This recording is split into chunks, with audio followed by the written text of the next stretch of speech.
അസ്സലാമു അലൈക്കും വറഹ്മത്തുള്ളാഹി. അൽഹംദുലില്ലാഹി വസ്സലാത്തു വസ്സലാമു അലാ റസൂലില്ലാഹി വഅലാ ആലിഹി വസഹ്ബിഹി അജ്മഈൻ. അമ്മാ ബഅദ്. ഒരു പ്രത്യേക സാഹചര്യത്തിലാണ് ഇങ്ങനൊരു വീഡിയോ, ഇങ്ങനൊരു ഇരുത്തം ഇരുന്നുകൊണ്ട് ഇവിടെ റെക്കോർഡ് ചെയ്യുന്നത്. നമുക്ക് എല്ലാവർക്കും അറിയുന്ന പോലെ തെൻവീർക്കയുടെ മൂത്താപ്പ, ഈ അരീക്കോട്ടുകാരെ സംബന്ധിച്ചിടത്തോളം വളരെ സുപരിചിതനായിട്ടുള്ള ഹമീദാക്ക പെട്ടെന്നുള്ളൊരു റോഡ് ആക്സിഡൻറ്റിൽ അതിൻ്റെ അടിസ്ഥാനത്തിൽ നമ്മളോട് വിട പറഞ്ഞിരിക്കുകയാണ്. കുല്ലു നഫ്സിൻ ദാഇഖത്തുൽ മൗത്ത് വഇന്നമാ തുവഫൗന ഉജൂറകും യൗമൽ ഖിയാമഹ് ഫമൻ സുഹ്സിഹ അനിൻ നാരി വഉദ്ഖിലൽ ജന്നത ഫഖദ് ഫാസ് വമൽ ഹയാത്തുദ് ദുനിയാ ഇല്ലാ മതാഉൽ ഗുറൂർ. ഈ സമയത്ത് നമ്മളെ മരണത്തെക്കുറിച്ചും മരണചിന്തകളെക്കുറിച്ചും അല്പ കാര്യങ്ങൾ നമുക്ക് ഇവിടെ സംസാരിക്കാൻ തോന്നി. അതിൻ്റെ അടിസ്ഥാനത്തിലാണ് ഇങ്ങനെ വന്നിട്ടുള്ളത്. എനിക്ക് തോന്നുന്നത് നമ്മളെ വിശുദ്ധ ഖുർആനിൽ എല്ലാവരും മരണത്തെക്കുറിച്ച് പറയുമ്പോൾ ആദ്യം ഓതുന്ന വചനങ്ങൾ പെട്ടൊന്നാണ് കുല്ലു നഫ്സിൻ ദാഇഖത്തുൽ മൗത്ത് എന്നുള്ളത്. എല്ലാ ദേഹങ്ങളും, എല്ലാവരും, ഓരോ വ്യക്തിയെ സംബന്ധിച്ചിടത്തോളം ദാഇഖത്തുൽ മരണം രുചിച്ചിട്ടേ പോകുള്ളൂ എന്നുള്ളതാണ്. ഇപ്പോൾ നമ്മൾ പലപ്പോഴും ചെറിയ ചെറിയ ക്ലാസ്സിലൊക്കെ എടുക്കുമ്പോൾ കുട്ടികളുടെയൊക്കെ പറയലുണ്ട്, നമ്മളിങ്ങനെ ഒരു ഗുളികയൊക്കെ കുടിക്കുകയാണെങ്കിൽ പെട്ടെന്ന് അറിയാതെ നമ്മളിങ്ങനെ വീങ്ങുന്ന പോലെ ആകില്ല നമ്മുടെ മരണം എന്നല്ല. നമ്മളത് രുചിക്കാതെ എന്താവില്ല പോകുന്നു. പല അടിസ്ഥാനത്തിൽ പലരും അതിൻ്റെ അടിസ്ഥാനത്തിൽ പലതും പറയലുണ്ട്. അപ്പോൾ ഏത് സമയത്തും എപ്പോഴും നമ്മൾ മരിക്കുക എന്നുള്ളൊരു ഉത്തമ ബോധ്യം നമുക്കുണ്ടാകും. നമ്മൾ ചിലപ്പോൾ നമ്മുടെ ഉപ്പാൻ്റെ മുന്നേ നമ്മൾ മരണപ്പെടാം. നമ്മൾ വലുതായി നമ്മൾ കാരണവരിന്ന് കാണുന്നത് അതിന് മുന്നോടിയൊക്കെ നമ്മൾ മരണപ്പെടാം. ചിലപ്പോൾ നല്ല ചെയ്യുന്ന സമയത്ത് മരണപ്പെടാം. ഒരു ചീത്ത ചെയ്യുന്ന രൂപേണ നമ്മൾ മരണപ്പെടാം എന്ന് പറഞ്ഞാൽ നമസ്കരിക്കുന്ന വേളയിൽ മരണപ്പെടാം. വേറെ എന്തെങ്കിലും നമ്മൾ ഒരു ചീത്ത പ്രവർത്തനത്തിലേക്ക് നീങ്ങുമ്പോഴൊക്കെ മരണപ്പെടാമെന്നുള്ളതാണ്. അപ്പോൾ നമ്മൾ മരണത്തെക്കുറിച്ച് ഇങ്ങനെ ചർച്ച ചെയ്യുമ്പോൾ ഏതവസ്ഥയിലും നമ്മൾ മരണപ്പെടാം. അപ്പോൾ നമ്മൾ ഏറ്റവും കൂടുതൽ ആഗ്രഹിക്കേണ്ടത് യാ അയ്യുഹല്ലദീന ആമനൂ ഇത്തഖുല്ലാഹ ഹഖ്ഖ തുഖാതിഹി വലാ തമൂതുന്ന ഇല്ലാ വഅൻതും മുസ്ലിമൂൻ. മുസ്ലിം ആകാതെ മരണപ്പെടരുത് എന്നുള്ള രൂപത്തിലേക്ക് നമ്മൾ പോകണം എന്നുള്ളതാണ്. സലാമോടെ പറഞ്ഞ പോലെ നമ്മളെ ജീവിതത്തിലുള്ള ഏറ്റവും വലിയ യാഥാർത്ഥ്യങ്ങളിലൊന്ന് മരണമാണ്. നമ്മൾ ജനിച്ചാൽ നമ്മളെ ജീവിതത്തിൽ സംഭവിക്കുമെന്ന് പിന്നെ ഉറപ്പുള്ള കാര്യം മരണമാണ്. അതിൻ്റെ ഇടയിൽ വേറെ എന്തും ആരുടെയൊക്കെ ജീവിതത്തിൽ എന്തൊക്കെ സംഭവിക്കും നമുക്ക് പറയാൻ പറ്റില്ല. പക്ഷെ മരിക്കും എന്നുള്ള കാര്യം ഉറപ്പാണ്. അപ്പോൾ അത് പിന്നെ ഏത് സമയത്താണ്, എങ്ങനെയാണ്, എപ്പോഴാണ് മരണം നമ്മളെ സ്പർശിക്കാന്ന് ആർക്കും പറയാൻ പറ്റില്ല. അപ്പോൾ ഖുർആൻ പറയുന്നുണ്ടല്ലോ, വമാ തദ്രി നഫ്സുൻ മാദാ തക്സിബു ഗദൻ വമാ തദ്രി നഫ്സുൻ ബിഅയ്യി അർളിൻ തമൂത്ത്. നാളെ എന്താണ് താൻ പ്രവർത്തിക്കുക എന്ന് ഒരാൾക്കും അറിയില്ല. താൻ ഏത് ഭൂമിയിൽ വെച്ചാണ് മരിക്കുക എന്നതും മരണപ്പെടുക എന്നതും ഒരാൾക്കും അറിയില്ല എന്ന് ഖുർആൻ പറയുന്നുണ്ട്. ഇത് നമ്മളുടെയൊക്കെ ഒരു അനുഭവ യാഥാർത്ഥ്യമാണ്. ഇപ്പോൾ മൂത്താപ്പനെ പറ്റി പറഞ്ഞു. മൂത്താപ്പ രാവിലെ ഫജ്ർ നിസ്കരിക്കുന്നു, സുഹൃത്തുക്കളോടൊക്കെ സംസാരിക്കുന്നു, ചായ കുടിക്കുന്നു, ഞാനൊന്ന് ഇടവണ്ണ പോയി വരാം എന്ന് പറഞ്ഞിട്ട് സ്കൂട്ടർ എടുത്ത് പോകുന്നു. പക്ഷേ ആ പോക്ക് എന്ന് പറഞ്ഞാൽ അള്ളാഹ് നിശ്ചയിച്ച ആ ഭൂമിയിലേക്കുള്ള പോക്കാണ്. എവിടെ വെച്ചാണ് ഒരാൾ മരിക്കുക എന്നത് അയാൾക്കറിയില്ല എന്ന് ഖുർആൻ പറയുമ്പോൾ അള്ളാഹു മൂത്താപ്പാക്ക് മരണം നിശ്ചയിച്ച ഭൂമിയിലെ സ്ഥാനമാണത്. അവിടെ നമ്മൾ നിർബന്ധമായും എത്തിയിരിക്കും. അതാ കൃത്യസമയത്ത് നമ്മളവിടെ എത്തിപ്പെടും എന്നുള്ളതാണ് ഖുർആൻ പറയുന്നത്. അപ്പോൾ ഇതിലുള്ള ഏറ്റവും പ്രധാനപ്പെട്ട കാര്യം എനിക്ക് തോന്നുന്നത്, ഇത് നമ്മൾക്ക് അറിയൂല എന്നുള്ളത് കൊണ്ട് തന്നെ നമ്മൾ പലപ്പോഴും പറയും ഒരുങ്ങാൻ സമയം കിട്ടിയില്ല എന്ന് പറയും. പെട്ടെന്നുള്ള മരണം, ഒരു അപകട മരണം, നമ്മൾ വളരെ അപ്രതീക്ഷിതമായി നമ്മുടെ ജീവിതത്തിലേക്ക് മരണം കയറി വരുമ്പോൾ നമ്മൾക്ക് പ്രിപ്പയർ ചെയ്യാൻ സമയം കിട്ടിയില്ല എന്ന് പലപ്പോഴും പറയും. അത് മരണത്തെ സംബന്ധിച്ച് അർത്ഥമില്ലാത്തൊരു വർത്താനാണത് ഒരർത്ഥത്തിൽ പറഞ്ഞാൽ. കാരണം നമ്മൾ എപ്പം മരിക്കുകയാണെങ്കിലും നമ്മൾ പ്രിപ്പയർഡ് ആയിരിക്കണം എന്നുള്ളതാണ് അതിൻ്റെ കാര്യം. നമ്മുടെ ജീവിതത്തിൽ ഏത് സമയത്തും എപ്പോഴും ഇത് കടന്നു വരാം, എങ്ങനെയും കടന്നു വരാം എന്നതുകൊണ്ട് തന്നെ നമ്മളെപ്പോഴും അതിന് ഒരുങ്ങിയിരിക്കണം. അത് ഇന്ന സമയത്ത് വരും, എനിക്ക് കുറേ സമയം കിട്ടും, മരണത്തെക്കുറിച്ച് നേരത്തെ ഒരു ധാരണ ഉണ്ടാകും, എന്നിട്ട് നന്നാകാം എന്ന് വിചാരിക്കുന്നതിന് പകരം ഏത് സമയത്ത് മരിച്ചാലും അള്ളാഹുവിനെ നല്ല രീതിയിൽ കണ്ടുമുട്ടാൻ തക്ക വിധത്തിൽ ഞാൻ എപ്പോഴും പ്രിപ്പയർഡ് ആയിരിക്കണം എന്നതാണ് നമ്മളിൽ നിന്ന് തിരിച്ചറിയേണ്ട ഏറ്റവും അടിസ്ഥാനപരമായ പാഠം. അപ്പോൾ ആ ഒരു പാഠമാണ് ഇത്തരത്തിലുള്ള മരണങ്ങൾ വീണ്ടും വീണ്ടും നമുക്ക് പകർന്നു തരുന്നതെന്നാണ് എനിക്ക് തോന്നുന്നത്. എന്നൊരിക്കപ്പോൾ പറഞ്ഞില്ല നമ്മൾ ഒരുങ്ങി നിൽക്കണം എന്നുള്ളത്. ശരിക്കും നമ്മളിങ്ങനെ റസൂലിൻ്റെ ഒരു ജീവിതം ഇങ്ങനെ പരിശോധിക്കുമ്പോഴേ റസൂലിൻ്റെ ഒരു മരണത്തിൻ്റെ ഒരു സമയമുണ്ടല്ലോ, ആ സമയത്ത് റസൂലിൻ്റെ പുത്രി ഫാത്തിമ ബീവിനെ അടുത്ത് കുളിച്ചിട്ട് റസൂൽ ഇങ്ങനെ 2 കാര്യങ്ങൾ പറയുന്നുണ്ടല്ലോ. അപ്പോൾ ഫസ്റ്റ് റസൂൽ പറയുമ്പോൾ ഫാത്തിമ ബീവി കരയാണ്, രണ്ടാമതൊരു കാര്യം പറയുമ്പോൾ ഫാത്തിമ ബീവി ചിരിക്കുകയാണ്. അപ്പോൾ എന്താ പറഞ്ഞതെന്ന് പിന്നെ അവിടെ കൂടിയോട് ചോദിക്കുമ്പോൾ പറയുന്നുണ്ട്, ആദ്യം പറഞ്ഞത് മോളെ എൻ്റെ സമയമായി, ഞാൻ മരിക്കാനായി എന്ന് റസൂൽ പറയാണ്. അപ്പോഴാണ് ഫാത്തിമ ഇങ്ങനെ കരയണത്. രണ്ടാമത് ഫാത്തിമയോട് റസൂൽ പറയാണ്, എൻ്റെ കുടുംബത്തിൽ നിന്ന് ഫസ്റ്റ് എന്നിലേക്ക് ചേരുക ഈ ആയിരിക്കും മോളെ എന്നാണ്. അപ്പോൾ ഫാത്തിമ ചിരിക്കുകയാണ്. ശരിക്കും നമ്മളിങ്ങനെ ആലോചിച്ച ഒരാളെ മരണവാർത്ത കേട്ടിട്ട് അയാളിങ്ങനെ ചിരിക്കുക എന്ന് പറഞ്ഞാൽ എന്നൊക്കെ പറഞ്ഞ പോലെ ലോകത്ത് ചെയ്യേണ്ട കാര്യങ്ങളൊക്കെ ചെയ്യണ ഒരു മനുഷ്യനാണല്ലോ ശരിക്കും അങ്ങനെ ഒരു സംതൃപ്തിയോടുകൂടി മരണവാർത്തനെ ഉൾക്കൊള്ളാൻ കഴിയുക.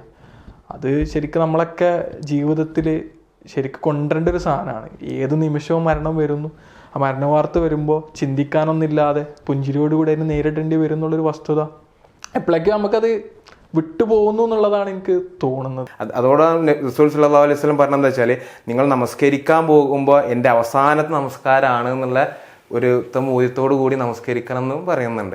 അതെ, അത് നമ്മൾ നേരത്തെ പറഞ്ഞ പോലെ തന്നെ ഏത് സമയത്ത് മരിച്ചാലും, ഇപ്പോൾ എനിക്കെന്നെ ഓർമ്മയുണ്ട് മൂത്താപ്പ പലപ്പോഴും പറയാറുണ്ടായിരുന്നൊരു കാര്യമാണ്, മരിക്കുന്നതിന് പേടിക്കേണ്ട ആവശ്യമില്ല എന്ന് മൂത്താപ്പ ഇങ്ങനെ പറയും. അത് നമ്മളൊക്കെ ഇങ്ങനെ കുടുംബത്തിൽ പലപ്പോഴും മരണത്തെ പറ്റിയുള്ള ചർച്ചകളൊക്കെ ഉണ്ടാകുമ്പോൾ മൂത്താപ്പ ചോദിക്കാറ് അതിനെന്തിനാ പേടിക്കണമെന്നാണ്. അത് മരണത്തെ വളരെ സംയമനത്തോടു കൂടി മൂത്താപ്പനടുക്ക് പറയും, എനിക്കൊന്നും അധികം ആയുസ്സുണ്ടാവില്ല, ഞാൻ എപ്പോൾ വേണമെങ്കിലും പോവും, എപ്പോൾ വേണമെങ്കിലും മരിക്കും എന്ന് മൂത്താപ്പ പറയും. അതിനിപ്പോൾ എന്താ എത്ര ബേജാറാവാൻ എന്ന് ചോദിച്ചിട്ട് മൂത്താപ്പ പറയാറുള്ളത്, നമ്മൾ ചെയ്യേണ്ടതെല്ലാം നമ്മൾ ചെയ്യും എന്നുണ്ടെങ്കിൽ, പടച്ചവൻ പറഞ്ഞ പോലെ നബി സല്ലല്ലാഹു അലൈഹി വസല്ലം പറഞ്ഞ പോലെ കഴിവിൻ്റെ പരമാവധി നമ്മൾ ജീവിക്കുന്നുണ്ടെങ്കിൽ ഇതിലിപ്പോൾ എന്താണ് ഇത്ര പേടിക്കാനുള്ളത് എന്നാണ് മൂത്താപ്പ ചോദിക്കുന്നത്. അതൊരു പ്രധാനപ്പെട്ട കാര്യമാണ്. ശരിക്കും മരണത്തെ പേടിയാണ് ഒരുവിധം എല്ലാ മനുഷ്യന്മാർക്കും. ആ പേടി എന്ന് പറഞ്ഞാൽ അത് ഇസ്ലാം ഇല്ലാതൊക്കെയാണ് ചെയ്യണത്. നമ്മൾ റസൂലുള്ളാഹി സ്വല്ലല്ലാഹു അലൈഹി വസല്ലമയുടെ അധ്യാപനങ്ങളിലൂടെ, ഖുർആൻ്റെ അധ്യാപനങ്ങളിലൂടെ നമ്മൾ കടന്നു പോയാൽ മരിക്കാനുള്ള പേടിയല്ല, മരിക്കാനുള്ള മുന്നൊരുക്കത്തിനാണ് ശരിക്കും അത് നമ്മളെ സഹായിക്കുന്നത്. ആ മുന്നൊരുക്കം നമ്മൾക്ക് ഉണ്ടോ ഇല്ല എന്നുള്ളതാണ് പ്രശ്നം. നേരത്തെ ഇപ്പം നമസ്കാരത്തിൽ മരിക്കണതിനെ പറ്റി പറഞ്ഞല്ലോ. ശരിക്കും 5 നേരത്തെ നിസ്കാരം എന്ന് പറഞ്ഞാൽ എന്താണ്? ഇപ്പോൾ ഞാൻ ആലോചിച്ച് വെക്കണം, ഇപ്പോൾ മൂത്താപ്പ മരിച്ചതിന് ശേഷം മൂത്താപ്പാനെ പറ്റി ആലോചിക്കുമ്പോൾ നമ്മൾക്ക് വലിയ സമാധാനം തോന്നുന്ന ഒരു വിഷയം എന്ന് പറഞ്ഞാൽ മൂത്താപ്പ കൃത്യമായ 5 സമയം എല്ലാ വക്തിലും പള്ളിയിൽ ജമാഅത്തിന് ഉണ്ടാകുമായിരുന്നു എന്നാണ്. ഞാനത് പറയണം എന്താ വെച്ചാൽ, നമ്മൾക്ക് നമ്മളെപ്പറ്റി തന്നെ ആലോചിക്കുമ്പോൾ അങ്ങനെ ഒരു സമാധാനം ഉണ്ടാവണുണ്ടോ എന്നുള്ളതാണ് നമ്മൾ ആലോചിക്കേണ്ടത്. മൂത്താപ്പ മാത്രമല്ല, ഇപ്പോൾ 5 വക്ത് ജമാഅത്തിൽ ശ്രദ്ധ പുലർത്തുന്ന ഒരു വിശ്വാസി എന്ന് പറഞ്ഞാൽ അയാളെ സംബന്ധിച്ചിടത്തോളം അത് ഒരു വലിയ കാര്യമാണ്. മരണത്തിന് വേണ്ടിയുള്ള വളരെ വലിയൊരു മുന്നൊരുക്കമാണത്. ആ മുന്നൊരുക്കം നമ്മളിലൊക്കെ ഉണ്ടോ? നമ്മൾ ഏത് സമയത്ത് മരിച്ചാലും അങ്ങനെ ഒരു സമാധാനം നമ്മളെക്കുറിച്ച് ബാക്കിയുള്ളവർക്കൊക്കെ ഉണ്ടാകുന്ന തരത്തിൽ നമ്മൾ 5 നേരത്തെ നിസ്കാരത്തിൻ്റെ കാര്യത്തിൽ നമ്മൾക്ക് ശ്രദ്ധ ഉണ്ടോ എന്നുള്ളത് നമ്മൾക്കൊക്കെ ആത്മപരിശോധന നടത്താവുന്ന വിഷയമാണ്. അങ്ങനത്തെ നമ്മൾ ചെറുത് എന്ന് വിചാരിക്കുന്ന പക്ഷെ ഒട്ടും ചെറുതല്ലാത്ത വളരെ വലിയ കാര്യങ്ങളുണ്ട്. നമ്മൾ ജീവിതത്തിൽ ശ്രമിച്ചാൽ വളരെ എളുപ്പത്തിൽ നമുക്ക് ജീവിതത്തേക്ക് കൊണ്ടുവരാൻ കഴിയുന്ന കാര്യങ്ങളാണ് അതൊക്കെ. 5 സമയം പള്ളിയിൽ ജമാഅത്തിനെത്തുക എന്നൊന്നും പറഞ്ഞാൽ ഒട്ടും പ്രയാസമുള്ളൊരു കാര്യമല്ല. ഇപ്പോൾ നബി സല്ലല്ലാഹു അലൈഹി വസല്ലം പറയുന്നുണ്ട്, ഇപ്പോൾ നമ്മൾ പലപ്പോഴും പറയാറുള്ളത് പോലെ ബിലാൽ റളിയല്ലാഹു അൻഹുവിനോട് നബി സല്ലല്ലാഹു അലൈഹി വസല്ലം ഒരിക്കൽ പറയുന്നുണ്ട്, ബിലാൽ ബാങ്ക് കൊടുക്ക്, ഞങ്ങൾക്ക് റാഹത്തിനൊരു അവസരം ഉണ്ടാക്കി തരുമെന്ന് റസൂലുള്ളാഹി സ്വല്ലല്ലാഹു അലൈഹി വസല്ലം പറയുന്നുണ്ട്. അതായത് നബി സല്ലല്ലാഹു അലൈഹി വസല്ലം നമസ്കാരത്തിൻ്റെ സമയമാകാനായിട്ട് നബി സല്ലല്ലാഹു അലൈഹി വസല്ലം ഇങ്ങനെ ഒരു പ്രയാസം തോന്നുന്നതാണ്. കാരണം നിസ്കരിക്കുമ്പോഴാണ് പ്രവാചകൻ സല്ലല്ലാഹു അലൈഹി വസല്ലം ഒരു റാഹത്ത് ഉണ്ടാവുന്നത്, ഒരു ആശ്വാസം ഉണ്ടാവുന്നത്. ഈ റാഹത്ത് എന്ന് പറഞ്ഞാൽ എന്താ ശരിക്ക്? റാഹത്ത് എന്ന് പറഞ്ഞാൽ നമ്മൾ പറയില്ല, ആകെ കുറേ സമയമായി ഒന്ന് ഫ്രഷ് ആവണം, ഞാൻ പോയി ഒരു ചായ കുടിച്ച് വരാം, ഞാൻ കുറച്ച് നേരം ഒന്ന് പാർക്കിൽ പോയിരിക്കല്ലോ, ബീച്ചിൽ പോയിരിക്കല്ലോ, ഒരു ട്രിപ്പ് പോവില്ല എന്നൊക്കെ നമ്മൾ ചോദിക്കും. ശരിക്കും അതേപോലുള്ളൊരു വർത്താനാണിത്. നബി സല്ലല്ലാഹു അലൈഹി വസല്ലം പറയുന്നത്, ഒന്ന് ഫ്രഷ് ആവണം, ഒന്ന് റിലാക്സ്ഡ് ആവണം, ഒരു ഉന്മേഷം കിട്ടണം, അതിനൊരു റാഹത്ത് കിട്ടണം. ഒരു ബാങ്ക് കൊടുക്കാനുള്ള സമയമായാൽ ബിലാൽ ബാങ്ക് കൊടുത്താൽ നിസ്കരിക്കായിരുന്നു. നിസ്കരിച്ചാൽ ആ റാഹത്ത് കിട്ടും എന്നാണ് നബി സല്ലല്ലാഹു അലൈഹി വസല്ലം പറയുന്നത്. എന്തായിരിക്കും ശരിക്ക്?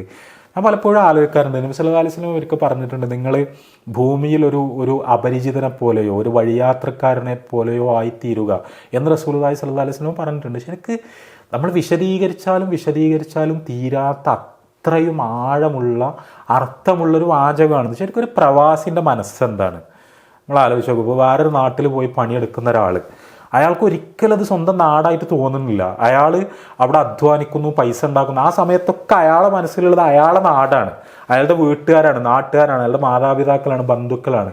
അയാൾ പറയില്ല ഞാൻ വീട്ടിലേക്കൊന്ന് വിളിക്കട്ടെ, ഒരു ആശ്വാസം കിട്ടട്ടെ. അപ്പോൾ ആ ഒരു ഫോൺ വിളി കഴിഞ്ഞാൽ അയാൾ റിലാക്സ്ഡ് ആവും.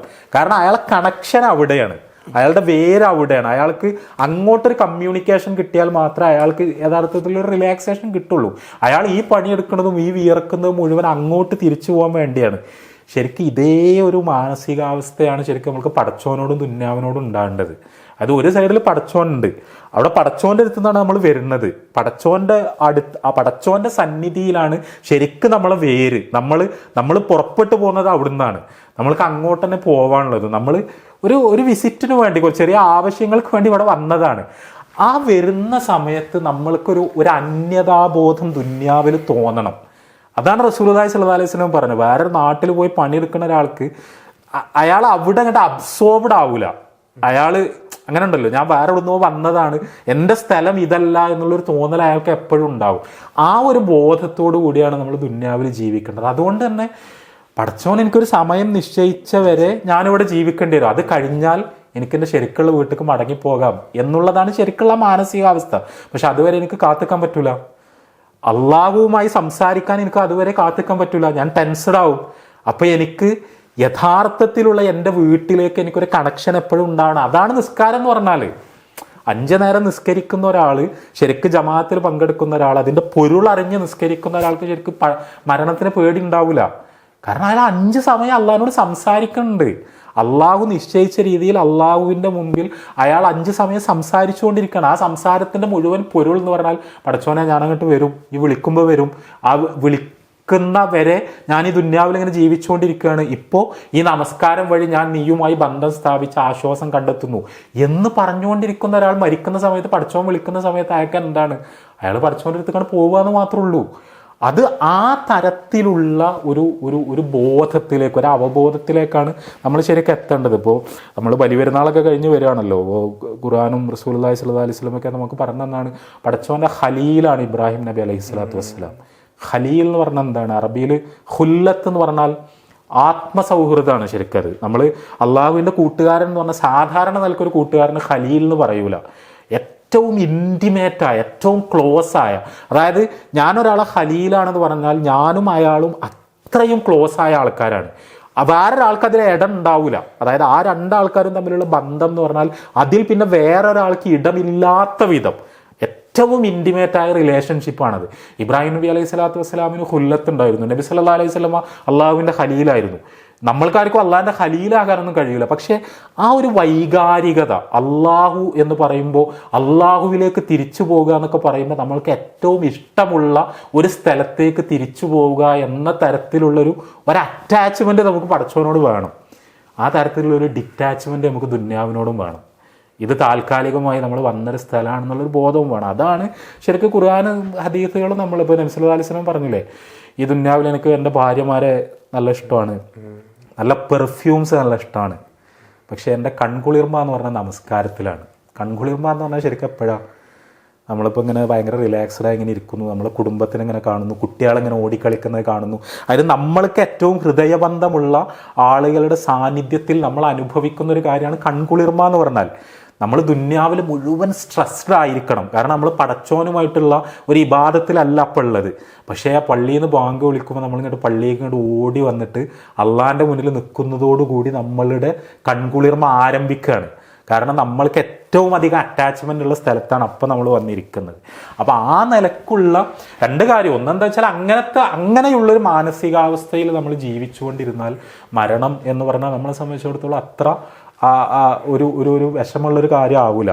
രണ്ടാമത്തെ കാര്യം, നമ്മൾ മരിച്ചു പോകുന്ന സമയത്ത് നമ്മൾക്ക് ഏറ്റവും അധികം സമാധാനം നൽകുന്ന കാര്യം നമസ്കാരത്തിൻ്റെ കാര്യത്തിൽ നമ്മൾ പുലർത്തിയ ശ്രദ്ധയായിരിക്കും. ആ ശ്രദ്ധ നമ്മൾക്ക് ഉണ്ടാവുക എന്നുള്ളത് പ്രധാനപ്പെട്ട ഒരു കാര്യമാണ്.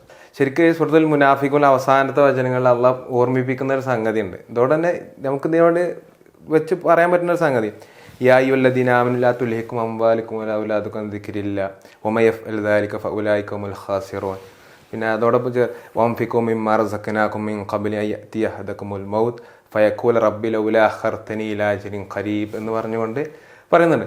അപ്പോൾ നമ്മൾ എന്താ വെച്ചാൽ നമ്മൾ അവസാനത്തെ ഘട്ടത്തിൽ നമ്മൾ കുറച്ചും കൂടി ഒന്ന് നീട്ടി തന്നിടണമെങ്കിൽ, ജീവിതം കുറച്ചും കൂടി ഒന്ന് നീട്ടി തന്നിടണമെങ്കിൽ നമ്മൾ ചോദിക്കും. ഇത്തരത്തിൽ സംഭവങ്ങൾ ഉണ്ടാകുമ്പോൾ നമ്മളെ കുട്ടികളെ വിളിച്ചിരുത്തിക്കൊണ്ട് നമ്മുടെ കുടുംബ ബന്ധങ്ങൾക്കിടയിലൊക്കെ ഒരു ഓർമ്മ ശരിക്ക് ഏത് നേരം നമ്മൾ മരണപ്പെടാന്നുള്ളത് നമ്മൾ കുട്ടികൾ പറഞ്ഞു കൊടുക്കേണ്ടതുണ്ടെന്ന് തോന്നുന്നു. അതിൻ്റെ ഒരു കുറവ് ശരിക്ക് കാണുന്നുണ്ടോ എന്നുള്ള ഉണ്ടോ? അല്ല, അതാണ് എല്ലാ പ്രശ്നങ്ങളുടെയും കാരണം അത് തന്നെയാണ്. മനുഷ്യന്മാർ നന്നാവാത്തതിൻ്റെ അടിസ്ഥാനപരമായ കാരണം എന്ന് പറഞ്ഞാൽ മരിച്ചു എന്നുള്ള ബോധമില്ലാത്തതുകൊണ്ടാണല്ലോ. അതിൽ നിന്നാണ് അഹങ്കാരം ഉണ്ടാകുന്നത്, അതിൽ നിന്നാണ് അതിക്രമങ്ങൾ ഉണ്ടാകുന്നത്, അതിൽ നിന്നാണ് നിഷേധം ഉണ്ടാകുന്നത്, അതിൽ നിന്നാണ് തോന്നിവാസങ്ങൾ ഉണ്ടാകുന്നത്. എല്ലാ കാര്യങ്ങളും അതിൽ നിന്നാണ്. നമ്മൾ അള്ളാഹുവിൻ്റെ അടുത്ത് നിന്ന് വന്നവരും അള്ളാഹുവിലേക്ക് മടങ്ങാനുള്ളവരുമാണ് എന്നുള്ള ബോധം നമ്മളെ കൂടെ എപ്പോഴും ഉണ്ടെങ്കിൽ നമ്മളുടെ ജീവിതം സ്വാഭാവികമായും വിശുദ്ധമായിരിക്കും. അതിൻ്റെ അർത്ഥം നമ്മൾക്ക് പാപങ്ങളൊന്നും സംഭവിക്കൂല എന്നൊന്നുമല്ല. പക്ഷേ ആ പാപങ്ങൾ സംഭവിക്കുമ്പോൾ നമ്മൾക്കതിൽ മനസ്താപം ഉണ്ടാവും, നമ്മൾ അള്ളാഹുവിലേക്ക് ഖേദിച്ച് മടങ്ങുന്ന അവസ്ഥയിലുണ്ടാവും. പിന്നെ ബാക്കിയുള്ള മനുഷ്യരോടും എന്തിനാണ് ഞാനിങ്ങനെ ഈ ഞാൻ എന്ന് പറഞ്ഞൊരു വിചാരത്തിൽ നടക്കുന്നത് എന്തിനാണ്? ഇന്നല്ലെങ്കിൽ നാളെ മണ്ണായി പോകാനുള്ളതാണ്, എന്നിട്ട് നാളെ പടച്ചവൻ്റെ അടുത്തേക്ക് മടങ്ങാനുള്ളതാണ് എന്ന ബോധമുള്ളൊരു മനുഷ്യൻ അത് അയാളുടെ ജീവിതത്തെ അടിമുടി വിശുദ്ധമാക്കും. ആ ഒരു തലത്തിൽ ബാക്കിയുള്ള ആൾക്കാരോട് ഇടപെടാൻ നമ്മൾക്ക് കഴിയുന്നുണ്ടോ എന്നുള്ളതാണ്. ഇപ്പോൾ റസൂലുള്ളാഹി സ്വല്ലല്ലാഹു അലൈഹി വസല്ലമ പറഞ്ഞൊരു കാര്യമുണ്ട്. ഒരു മുസ്ലിമിൻ്റെ ഒരു ഭാരം ഒരാൾ ലഘൂകരിച്ചു കൊടുത്താൽ, ഒരു ഭാരം ഇറക്കി വെച്ചു കൊടുത്താൽ, നാളെ പരലോകത്ത് അയാളുടെ ഒരു ഭാരം അള്ളാഹു ഇല്ലാതാക്കി കൊടുക്കും. അത് എത്ര വലിയൊരു സ്റ്റേറ്റ്മെൻ്റാണത്. നമ്മൾക്ക് പടച്ചോനോടുള്ള ബന്ധം എന്ന് പറഞ്ഞാൽ അതിൻ്റെ ഒരു ഇംപ്ലിക്കേഷൻ എന്ന് പറഞ്ഞാൽ പടപ്പുകളോട് നല്ല ബന്ധം ഉണ്ടാവുക എന്നുള്ളതും കൂടിയാണ്. അപ്പോഴേ അത് പടച്ചവനോടുള്ള ബന്ധം പൂർണ്ണമാവുള്ളൂ. അപ്പോൾ നമ്മളിപ്പോൾ പരലോകത്ത് നമ്മൾ മരിക്കാൻ പേടി എന്ന് പറയില്ലേ, ശരിക്കും മരിക്കാൻ പേടി, അതിന് രക്ഷപ്പെടാനുള്ള കുറേ മാർഗങ്ങളാണ് ഇതൊക്കെ. നമ്മളുടെ ചുറ്റുമുള്ള മനുഷ്യരോട് ഏറ്റവും നല്ല രീതിയിൽ പെരുമാറുകയാണെങ്കിൽ നാളെ പരലോകത്ത് അള്ളാഹു നമ്മളെ ഹൃദ്യമായി സ്വീകരിക്കും. നമ്മൾക്ക് സമാധാനത്തോടു കൂടി മരിക്കാനുള്ള വലിയൊരു വഴിയാണത്. അതായത് ഇപ്പോൾ ഒരു പ്രയാസപ്പെടുന്ന ഒരാളുടെ പ്രയാസം, ആ ഹദീസിൽ തന്നെ റസൂലുള്ളാഹി സ്വല്ലല്ലാഹു അലൈഹി വസല്ലം പറയുന്നുണ്ട്, ഇപ്പോൾ ഒരാൾ പ്രയാസപ്പെടുന്ന അയാൾക്കൊരാൾ എളുപ്പമുണ്ടാക്കി കൊടുത്താൽ ഈ ലോകത്തും പരലോകത്തും അള്ളാഹു അയാൾക്ക് എളുപ്പമുണ്ടാക്കി കൊടുക്കും. ആ ചെയ്യുന്ന ആൾക്ക് എളുപ്പമുണ്ടാക്കി കൊടുക്കും. ഒരു സഹോദരനെ, ഒരു മനുഷ്യനെ നിങ്ങൾ സഹായിച്ചുകൊണ്ടിരിക്കുന്നിടത്തോളം കാലം അള്ളാഹു നിങ്ങളെയും സഹായിക്കും. ഇപ്പോൾ നേരത്തെ പറഞ്ഞല്ലോ, പരലോകത്തെ ഒരു ഭാരം അള്ളാഹു ഇല്ലാതാക്കി തരും എന്ന് പറഞ്ഞാൽ അത് തരുന്നൊരു റിലീഫ് എന്ന് പറഞ്ഞാൽ നമ്മൾ വളരെ നിസ്സാരമെന്ന് വിചാരിക്കുന്ന ഒരു സഹായമായിരിക്കും. ഒരു കഷ്ടപ്പെടുന്ന ഒരു മനുഷ്യനെ കാണുമ്പോൾ നമ്മൾ മനസ്സലിഞ്ഞിട്ട് അയാളുടെ ഭാരം നമ്മൾ ലഘൂകരിച്ചു കൊടുത്ത് നാളെ പരലോകത്തെത്തുമ്പോൾ നമ്മളെ പ്രയാസപ്പെടുത്തുന്ന വലിയൊരു ഭാരം അള്ളാഹു നമ്മളിൽ നിന്ന് എടുത്തു വെച്ചേരുമെന്ന് പറഞ്ഞാൽ ഒട്ടും ചെറിയ കാര്യമല്ല. അപ്പോൾ ഞാനൊരു പേഴ്സണൽ റിഫ്ലക്ഷൻ എന്നുള്ളവർക്ക് ഞാൻ ആലോചിക്കരുത്. ഇപ്പോൾ മൂത്താപ്പ മരിച്ച സമയത്ത് ഭയങ്കര ജനബാഹുല്യമായിരുന്നു. അത്രത്തോളം ആൾക്കാർ നിസ്കരിക്കാണ്ടായിരുന്നു. അത് പല തരത്തിലുള്ള സമൂഹത്തിലെ നാനാ തുറകളിൽപ്പെട്ട മനുഷ്യരുണ്ടായിരുന്നു. അത് മുത്താപ്പാൻ്റെ ഒരു പേഴ്സണാലിറ്റിയെ പറ്റി ആലോചിക്കുമ്പോൾ എനിക്ക് പലപ്പോഴും തോന്നാറുള്ളത് മുത്താപ്പാൻ്റെ ഒരു മുഖപ്രസാദം, ഒരു വിനയം, ആൾക്കാരോടുള്ള ഒരു ബന്ധം, ഒരു സഹായ മനസ്ഥിതി, എല്ലാവരെയും അങ്ങോട്ട് കയറി ചെന്ന് സഹായിക്കുക, കഷ്ടപ്പെടുന്നവരുടെ കാര്യത്തിൽ ഇടപെടുക, അതൊക്കെ ആൾക്കാരുടെ മനസ്സിൽ രജിസ്റ്റേർഡ് ആവുന്നുണ്ട്. അത് ഒരാൾ മരിക്കുന്ന സമയത്ത് ഇത് നമ്മൾ കാണുകയാണ്, അത് പ്രാർത്ഥനകളായി ട്രാൻസ്ലേറ്റ് ചെയ്യപ്പെടുകയാണ്. അവരുടെയൊക്കെ മനസ്സിൽ ആ മനുഷ്യനെ കുറിച്ച് നല്ല ഓർമ്മകൾ ഉണ്ടാകുകയാണ്. ഇത് വളരെ പ്രധാനപ്പെട്ടൊരു കാര്യമാണ്. നമ്മൾ മരിച്ചു പോകുന്ന സമയത്ത് നമ്മളുടെ ചുറ്റുപാടുമുള്ള മനുഷ്യർക്ക് നമ്മളെക്കുറിച്ചുള്ള ഒരു ഓർമ്മ എന്താണ്? അവരെ ഒരുപാട് സഹായിച്ച, അവരോട് വിനയപൂർവ്വം പെരുമാറിയ, അവരെ സ്നേഹത്തോടു കൂടി ചേർത്ത് പിടിച്ച, അവരോട് പുഞ്ചിരിച്ച, അവരുടെ നല്ല അയൽവാസിയായ, അവരുടെ നല്ലൊരു സുഹൃത്തായ, അങ്ങനെ ഉണ്ടല്ലോ ഒരു വളരെ പ്ലസൻ്റായ ഓർമ്മ അവശേഷിപ്പിച്ച് പോകുക എന്ന് പറയുന്നത് അതാണ് ശരിക്കും ഒരു നല്ല മരണം എന്ന് പറഞ്ഞാൽ. അതായത് നമ്മളുടെ മരണത്തിൻ്റെ പേരിൽ നമ്മളുടെ വീടിന് പുറത്തുള്ളവരും കരയുന്ന സ്ഥിതിവിശേഷം ഉണ്ടാക്കിയിട്ട് നമ്മൾക്ക് മരിച്ചു പോകാൻ പറ്റുക എന്ന് പറഞ്ഞാൽ, ആ കരയുന്ന സ്ഥിതിവിശേഷം എന്ന് പറഞ്ഞാൽ ഇതാണ്. അതായത് നമ്മളുടെ മരണം എന്ന് പറഞ്ഞാൽ ഒരു ഗ്യാപ്പ് ആവണം അവർക്ക്. അതായത് നമ്മളുടെ നാട്ടിലൊരു വിടവ് സൃഷ്ടിച്ചിട്ട് നമ്മൾ മടങ്ങുന്നു എന്ന് പറഞ്ഞാൽ അത്രത്തോളം നമ്മളെ നാട്ടിൽ ആവശ്യമുണ്ടായിരുന്നു, നാട്ടുകാർക്ക് നമ്മളെ കൊണ്ട് ആവശ്യം ഉണ്ടായിരുന്നു. അപ്പോൾ അത് അങ്ങനെ ഒരാൾ മരിച്ചു എന്നാൽ അള്ളാഹു പരലോകത്തെ ആൾക്ക് കാര്യങ്ങൾ എളുപ്പമാക്കി കൊടുക്കും എന്നാണ് അള്ളാഹ് ഇവിടെ പറയുന്നത്. അല്ല റസൂലുള്ളാഹി സ്വല്ലല്ലാഹു അലൈഹി വസല്ലം നമുക്ക് പഠിപ്പിച്ചു തരണം. അതോടൊപ്പം ആയിരക്കണക്കിന് മനുഷ്യരുടെ പ്രാർത്ഥനകളിൽ നമ്മൾ ജീവിച്ചുകൊണ്ടിരിക്കുന്ന സ്ഥിതിവിശേഷം ഉണ്ടാകും. അപ്പം അങ്ങനത്തെ കുറേ കാര്യങ്ങൾ ജീവിതകാലത്ത് ശ്രദ്ധിച്ചാൽ നമ്മൾക്ക് നല്ല നിലക്ക് മരിച്ചു പോകാം എന്നാണ് അതിൻ്റെ അർത്ഥം. എനിക്ക് തോന്നുന്നത് നമ്മളെ മുസ്ലിങ്ങളെ സംബന്ധിച്ചിടത്തോളം അള്ളാഹു സുബ്ഹാനഹു വ തആല ഇടയ്ക്ക് നമ്മളിങ്ങനെ കൊതിപ്പിക്കുന്നുണ്ട്. എന്തോ പറഞ്ഞു, സ്വർഗം പറഞ്ഞുകൊണ്ട് നമ്മളിങ്ങനെ കൊതിപ്പിക്കുകയാണ്. വസാരുല മഗ്ഫിറത്തിൻ മിർ റബ്ബിക്കും വജന്നത്തിൻ അർളുസ് സമാവാതി വൽ അർള് എന്നൊക്കെ പറഞ്ഞു. അതോടൊപ്പം തന്നെ നബി സല്ലല്ലാഹു അലൈഹി വസല്ലം പറയുന്നുണ്ട്, ഇതുവരെ ഒരു കണ്ണും കാണാത്ത, ഒരു കാതും ഇതുവരെ കേൾക്കാത്ത, ശരിക്കും ഇതുവരെ നമ്മളെ മനസ്സുകൊണ്ടോ അതെ ഹൃദയം കൊണ്ടോ ഇതുവരെ നമ്മളെന്തൊക്കെയോ ചിന്തിച്ചിട്ടുണ്ടോ, പക്ഷെ ഇതുവരെ ചിന്തിക്കാത്തൊരു സ്വർഗം നമുക്കിങ്ങനെ കാത്തു നിൽക്കുകയാണ്. അവിടുന്ന് സ്വർഗത്തിൽ നിന്ന് ഏറ്റവും കൂടുതൽ പടച്ചവനെ കാണാനേ നമുക്കൊരു അവസരം കിട്ടുകയാണ് ചെയ്യാണ്. ശരിക്കും ഇത് പറയുമ്പോൾ തന്നെ യുക്തിവാദിയെ സംബന്ധിച്ചിടത്തോളം നമ്മൾ നോക്കുമ്പോൾ ശരിക്കും അവരെ പറ്റിയ അല്ലെങ്കിൽ ഒരു സഹതാപമാണ്. ഓൽക്ക് എന്താ വെച്ചാൽ ഇതിനെ പറ്റിയൊരു ആലോചന, എങ്ങനെ ഒരു വിശ്വാസമോ ഒന്നുമില്ലാതെ പോകുമ്പോൾ ശരിക്ക് അവർ ഒന്നുമില്ലാതെ മരിച്ചു പോകുമ്പോൾ ഉള്ളൊരു അതിനെ പറ്റി നമ്മളൊന്ന് ശരിക്കും അവർക്ക് ശരിക്കും പറഞ്ഞു കൊടുത്ത് മനസ്സിലാക്കി കൊടുക്കേണ്ടതുണ്ടെന്ന് തോന്നുന്നു. അല്ല, അതെ, ഇതിൽ എന്താണെന്ന് വെച്ചാൽ യുക്തിവാദികളൊക്കെ സംബന്ധിച്ചിടത്തോളം അവർക്ക് ജീവിതം എന്തിനാന്ന് അറിഞ്ഞുകൂടാ, നമ്മൾ എവിടുന്നാ വന്നതെന്ന് പറഞ്ഞുകൂടാ, എങ്ങോട്ടാണ് പോകുക എന്ന് പറഞ്ഞുകൂടാ. അതുകൊണ്ട് തന്നെ ലോകത്തെ ഏറ്റവും വിവരം കെട്ട മനുഷ്യന്മാർ അവരായിരിക്കും. കാരണം അല്ല, ഒരു 10-70 കൊല്ലം ഭൂമിയിൽ ജീവിച്ചിട്ട് എന്താണ് ഈ ജീവിതം എന്ന് ആ പാവങ്ങൾക്ക് മനസ്സിലാവണേ ഇല്ല. അങ്ങനെ ജീവിതം കഴിഞ്ഞു പോകണം, അത് വല്ലാത്തൊരവസ്ഥയല്ലേ. അത് നമ്മൾ അത്രയും പതിറ്റാണ്ടുകൾ ജീവിച്ചിട്ട് നമ്മൾ എവിടുന്നാണ് വന്നതെന്നോ എങ്ങോട്ടാണ് പോകുന്നതെന്നോ എന്താണ് ഈ ജീവിതം എന്നോ എന്തിനാണ് ഈ ജീവിതം എന്നോ എങ്ങനെയാണ് ഇവിടെ ജീവിക്കേണ്ടതെന്നോ എന്താണ് നമ്മളെ ദൗത്യമെന്നോ ഒന്നും അവർക്ക് അറിഞ്ഞൂടാ. ഇത് എന്നിട്ട് മരിക്കുന്ന സമയത്ത് പോലും അത് അറിഞ്ഞൂടാ, അല്ലെങ്കിൽ അറിയാത്തതായിട്ട് അവർ നടിക്കുന്നു. അത് ഏറ്റവും എന്താ പറയുക, നമ്മൾ ആലോചിച്ച് നോക്കിയാൽ ഈ ലോകത്തെ മൊത്തം മനുഷ്യന്മാരുടെ അടുത്ത് പരിശോധിച്ചാൽ ഏറ്റവും സഹതാപാർഹമായ ജീവിതം എന്ന് പറഞ്ഞാൽ ശരിക്കും യുക്തിവാദികളുടെ ജീവിതമാണ്. അതുകൊണ്ട് തന്നെ പല യുക്തിവാദികളും പണ്ടൊക്കെ ഡോക്ടർ ഉസ്മാൻ സാഹിബ് കേരളത്തിൽ അറിയപ്പെടുന്ന ഒരു ഭൗതികവാദി ആയിരുന്നല്ലോ, അദ്ദേഹം മാർക്സിസ്റ്റ് ആയിരുന്നല്ലോ. അദ്ദേഹം ഇസ്ലാമിലേക്ക് തിരിച്ചു വന്നതിന് ശേഷം അദ്ദേഹം എപ്പോഴും പറയാറുണ്ടായിരുന്ന ഒരു കാര്യമാണത്, എന്ത് ജീവിതമാണ് ഞാൻ നയിച്ചിരുന്നത്, കാരണം എന്താണ് ഈ ജീവിതം, എന്തിനാണ് ജീവിതം എന്ന് അറിയില്ലായിരുന്നു. അത് ഒരു ഈച്ച മരിച്ചു പോകുന്ന പോലെ, ഒരു മൂട്ട മരിച്ചു പോകുന്ന പോലെ, ഒരു വേറെ ഏതെങ്കിലും മൃഗങ്ങൾ മരിച്ചു പോകുന്ന പോലെ തീരാനുള്ളതാണ് നമ്മളുടെ ജീവിതം എന്ന് വിചാരിക്കുന്ന അത്രയും വിവരം കെട്ടൊരു ധാരണയിലായിരുന്നു. അതുകൊണ്ട് തന്നെ യുക്തിവാദികളെപ്പോലെ പിന്നെ മുസ്ലിങ്ങൾ സാധാരണ നിലക്കല്ല, അവർക്ക് മരണത്തെപ്പറ്റി ബോധമുണ്ട്. പക്ഷെ ആ മരണം എന്ന് പറയുന്ന ബോധം നേർത്ത് വരുന്നു എന്നുള്ളതാണ്. അത് പലപ്പോഴും ജീവിതത്തിലെ തിരക്കുകളിൽപ്പെട്ട് പലപ്പോഴും നമ്മളിൽ ദുർബലമായി പോകുന്നു എന്നുള്ളതാണ് പ്രശ്നം. അപ്പം നമ്മൾക്ക് അള്ളാഹു നൽകിയ ഏറ്റവും വലിയ സമ്മാനം എന്ന് പറഞ്ഞാൽ ഹിദായത്താണ്. നമ്മൾക്ക് ഖുർആനിലൂടെ റസൂലുള്ളാഹി സ്വല്ലല്ലാഹു അലൈഹി വസല്ലമയുടെ അധ്യാപനങ്ങളിലൂടെ നമ്മളുടെ ജീവിതത്തിൻ്റെ അർത്ഥം എന്താണെന്നും ദൗത്യം എന്താണെന്നും നമ്മൾ എങ്ങോട്ടാണ് പോകേണ്ടതെന്നും എങ്ങനെയാണ് ഇവിടെ ജീവിക്കേണ്ടതെന്നൊക്കെ അപാരമായ സ്നേഹത്തോടും കാരുണ്യത്തോടും കൂടി നമ്മൾക്ക് അള്ളാഹു പഠിപ്പിച്ചു തന്നു എന്നുള്ളതാണ് ഏറ്റവും പ്രധാനപ്പെട്ട കാര്യം. അതിനെ ആ സ്നേഹത്തിൽ സ്വീകരിക്കാനും മുറുകെ പിടിക്കാനും നമ്മൾക്ക് പറ്റുന്നുണ്ടെങ്കിൽ നമ്മൾക്ക് ജീവിതവും സമാധാനമാണ്, മരണവും സമാധാനമാണ്, മരണത്തിന് ശേഷമുള്ള ജീവിതവും സമാധാനമാണ്. വളരെ പ്രസന്നമായൊരവസ്ഥയാണ് നമ്മളെ സംബന്ധിച്ചിടത്തോളം ഉള്ളത്. അതുകൊണ്ട് തന്നെ ഇതിനെപ്പറ്റി ആൾക്കാർക്ക് പറഞ്ഞു കൊടുക്കുക എന്ന് പറഞ്ഞാൽ ഏറ്റവും വലിയൊരു സാമൂഹ്യ സേവന പ്രവർത്തനമാണ്.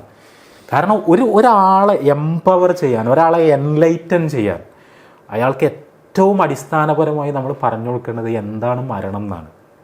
മരണം എന്ന് പറഞ്ഞാൽ ഈ ജീവിതത്തിൽ നിന്ന് വേറൊരു ജീവിതത്തിലേക്കുള്ള പോക്കാണ്, നമ്മളെ സൃഷ്ടിച്ച അള്ളാഹുവിലേക്കുള്ള മടക്കാണ്, നമ്മളെ ഏറ്റവും അധികം സ്നേഹിക്കുന്ന, നമ്മളോട് അങ്ങേയറ്റം കരുണയുള്ള നമ്മുടെ നാഥനിലേക്കുള്ള യാത്രയാണ് എന്ന അറിവില്ലാതെ ഒരാൾ ഇവിടെ പിന്നെ ജീവിച്ചുകൊണ്ടിരിക്കുക എന്ന് പറഞ്ഞാൽ അതാണ് ഏറ്റവും വലിയ പരീക്ഷണം എന്ന് പറഞ്ഞാൽ.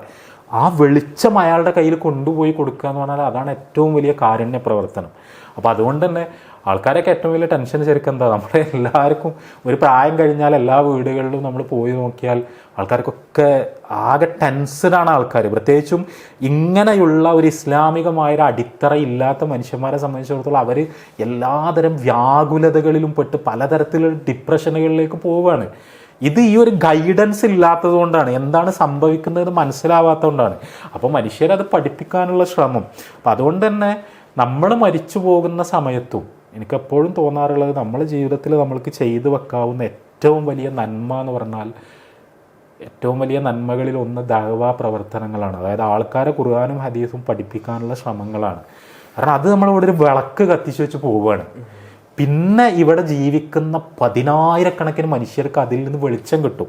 അവരുടെയൊക്കെ ജീവിതം അതുകൊണ്ട് ശരിയായ വഴിയിലൂടെ പോകും. അവർക്കൊക്കെ മരണത്തെക്കുറിച്ചും മരണാനന്തര ജീവിതത്തെക്കുറിച്ചും ധാരണ ഉണ്ടാകും. അപ്പോൾ ഞാൻ ഒരു പേഴ്സണൽ നോട്ട് പറഞ്ഞാൽ എനിക്ക് തോന്നുന്നത് എൻ്റെ വീട്ടിലൊക്കെ അല്ലെങ്കിൽ എൻ്റെ തറവാട്ടിലും കുടുംബത്തിലൊക്കെ ഇങ്ങനെ ഒരു വഴിയിലേക്ക് വീട്ടിലുള്ളവരൊക്കെ ഏറ്റവും അധികം ചിന്തിപ്പിക്കാൻ നിമിത്തമായ ഒരാളാണ് ശരിക്കും മൂത്താപ്പ എന്ന് പറഞ്ഞാൽ. കാരണം ഈ ഇസ്ലാഹി പ്രവർത്തനങ്ങളിൽ, ഇസ്ലാഹി സംഘടനാ പ്രവർത്തനങ്ങളിൽ അദ്ദേഹം വളരെ സജീവമായിരുന്നു. അതിലേക്ക് വീട്ടിലുള്ളവർ അദ്ദേഹം മുഴുവൻ കൊണ്ടുവന്നിരുന്നു. അതുതന്നെയാണ് ശരിക്കും അദ്ദേഹത്തിൻ്റെ ഒരു ലെഗസി എന്ന് പറഞ്ഞാൽ.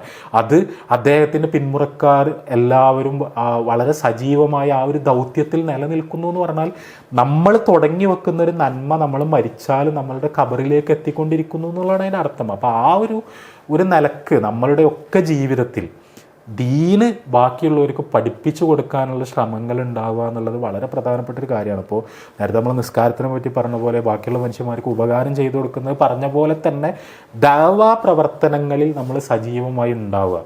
അള്ളാഹുവിൻ്റെ മാർഗത്തിൽ പണിയെടുത്തിട്ട് നെറ്റിത്തടത്തിൽ വിയർപ്പ് കണങ്ങളോടുകൂടി കാലിൽ പൊടി പുരണ്ടിട്ട് നമ്മൾ മരിച്ചു പോകുക. നമ്മൾ അള്ളാഹിൻ്റെ അടുത്തേക്ക് ചെല്ലുമ്പോൾ പടച്ചോനെ നിൻ്റെ മാർഗത്തിലേക്ക് ജനങ്ങളെ വിളിക്കുന്ന ഒരാളായിരുന്നു ഞാൻ, നിൻ്റെ പ്രവാചകൻ്റെ ചര്യയിലേക്ക് ജനങ്ങളെ വിളിക്കുന്ന ഒരാളായിരുന്നു ഞാൻ, ഖുർആനിലേക്ക് നിൻ്റെ കലാമിലേക്ക് മനുഷ്യന്മാരെ അടുപ്പിക്കാൻ ശ്രമിക്കുന്ന ഒരാളായിരുന്നു ഞാൻ എന്ന് പറയാൻ പറ്റുക എന്ന് പറഞ്ഞാൽ അതിനേക്കാൾ വലിയൊരു കാര്യം എന്താണുള്ളത്? അത് അള്ളാഹുവിൻ്റെ സംതൃപ്തി അതിനേക്കാൾ നമ്മൾക്ക് നേടിത്തരുന്ന എന്ത് കാര്യമുള്ളത്. അപ്പോൾ അതുകൊണ്ട് തന്നെ ആ ഒരു വശം കൂടി നമ്മൾ ആലോചിക്കേണ്ടതുണ്ടെന്ന് എനിക്ക് തോന്നുന്നത്. നമ്മൾ ഈ മരണത്തെക്കുറിച്ച് ഇങ്ങനെ പറഞ്ഞല്ലോ. അപ്പോൾ വെപ്രാളല്ലാതെ പുഞ്ചിരിയോടുകൂടി ഇങ്ങനെ കർമ്മങ്ങളൊക്കെ ചെയ്തു പോകാന്നുള്ളത് ശരിക്കും ഖുർആനിൽ പറയുന്നുണ്ടല്ലോ. മനുഷ്യന്മാരിങ്ങനെ മരിക്കുമ്പോൾ വെപ്രാളപ്പെടുന്ന ഒരു വിഭാഗത്തിനെ കുറിച്ച്. മരണം ഇങ്ങനെ വലിയ ആസന്നാവുമ്പോൾ ഒരു പടച്ചവനോട് ചോദിക്കുന്നല്ലേ, പടച്ചവനെ ഒന്നും കൂടി ഞങ്ങളെ മടക്കി തന്നാൽ ഞങ്ങൾ ഈ ചെയ്ത് ബാക്കിയുള്ള കുറച്ച് കാര്യങ്ങൾ കൂടി ഞങ്ങൾ ചെയ്തോളാം, കുറച്ചും കൂടി സൽക്കർമ്മം ചെയ്തോളാം, നല്ല സൂക്ഷ്മതയോടുകൂടി ജീവിച്ചോളാം, ജസ്റ്റ് ഒന്ന് മടക്കി തന്നാൽ മതി, നല്ല ഉഷാറായിക്കോളാം എന്ന് പറയുന്നുണ്ടല്ലോ.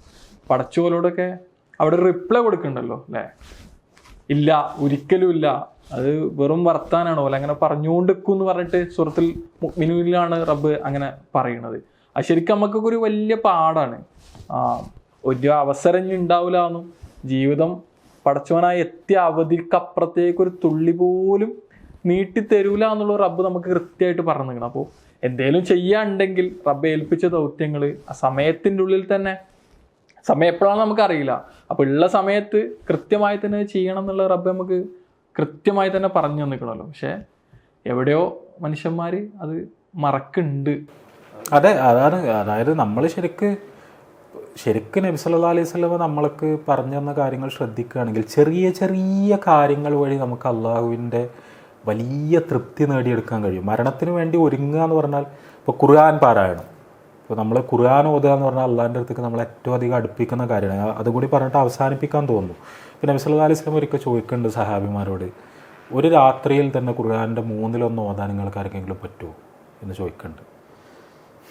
അപ്പോൾ സഹാബിമാരൊക്കെ പറയുന്നുണ്ട്, എങ്ങനെയാണ് നബിയെ ഖുർആനിൻ്റെ 1/3 ഒരു രാത്രിയിൽ എങ്ങനെ ഓതി തീർക്കുക? അപ്പോൾ നബി സല്ലല്ലാഹു അലൈഹി വസല്ലം പറയുന്നുണ്ട്, ഖുൽ ഹുവല്ലാഹു അഹദ് അല്ലാഹു സ്വമദ് ലം യലിദ് വലം യൂലദ് വലം യകുൽ ലഹു കുഫുവൻ അഹദ്. അത് ഖുർആൻ്റെ 1/3. അത് അതിൻ്റെ ആശയം കൊണ്ട്, അതിൻ്റെ ആഴം കൊണ്ട്, അതിൻ്റെ മഹത്വം കൊണ്ട്, അതിലുള്ള അനുഗ്രഹങ്ങൾ കൊണ്ട്, അള്ളാഹു അതിന് കൽപ്പിക്കുന്ന സ്ഥാനം കൊണ്ട് അത് ഖുർആൻ്റെ 1/3 തുല്യമാണ്. സൂറത്തുൽ ഇഖ്ലാസ് രാത്രി ഓതാൻ ആർക്കാ പറ്റാത്തത്? പക്ഷെ നമ്മൾ ചെയ്യുന്നുണ്ടോ എന്നുള്ളതാണ് ചോദ്യം. നമ്മളുടെ ജീവിതത്തിൽ ഖുർആൻ പാരായണമുണ്ടോ? നമ്മളുടെ രാത്രികളിൽ ഖുർആൻ പാരായണമുണ്ടോ? നമ്മളുടെ രാത്രികളിൽ ഒരു സൂറത്തുൽ ഇഖ്ലാസ് എങ്കിലും ഉണ്ടോ? നമ്മൾ നബി സല്ലല്ലാഹു അലൈഹി വസല്ലം പറഞ്ഞത് ഓർത്ത് വെക്കുന്നു, നമ്മൾ രാത്രി അത് പാരായണം ചെയ്യുന്നു. ഇത് ഖുർആനിൻ്റെ 1/3 ആ പ്രതിഫലം നമ്മൾക്ക് ലഭിക്കും, അല്ലെങ്കിൽ ആ തരത്തിലുള്ളൊരു പുണ്യമാണ് എന്ന ധാരണ നമുക്കുണ്ടാകുന്നു. അതുവഴി അള്ളാഹുവിൻ്റെ പൊരുത്തം കാംക്ഷിക്കുന്നു. ഇതൊക്കെ ചെറിയൊരു കാര്യമാണ്. പക്ഷെ ആ രാത്രി നമ്മൾ മരിച്ചുപോയാൽ ആ സൂറത്തുൽ ഇഖ്ലാസ് എന്ന് പറഞ്ഞാൽ പരലോകത്ത് നമ്മളുടെ കൂടെ എത്ര ശക്തമായിട്ടുണ്ടാകും നമ്മൾ ആലോചിച്ച് നോക്കുക.